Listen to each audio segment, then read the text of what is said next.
Hi friends, me Dhruva Devnath. Wishing all a very happy Bohag Bihu. আজি বিহু বুলি মই এটা অসমীয়া কবিতা আবৃত্তি কৰিবলৈ ধৰিছোঁ। কবিতাটিৰ নাম হৈছে অহম আমাৰ ৰূপহী।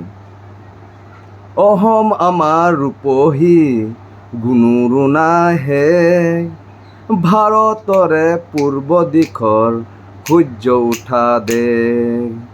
গোটেই জীৱন বিচাৰিলোঁ অলেখ দিৱস ৰাতি, অহম দেশৰ দৰে নেপাওঁ ইমান ৰহাল মাটি। অহম দেশৰ দৰে নেপাওঁ ইমান ৰহাল মাটি। চিৰ বিনন্দীয়া তোমাৰ সেউজ পৰিৱেশ, ভাৰতৰে পূৰ্ব দিশৰ সূৰ্য উঠা দেশ। চিৰ বিনন্দীয়া তোমাৰ সেউজ পৰিৱেশ, ভাৰতৰে পূৰ্ব দিশৰ সূৰ্য উঠা দেশ। বহাগতে আমাৰ আই মহুৰা হৈ ফুৰে, মাঘত সোণৰ হাতেৰে লখিমী আদৰে।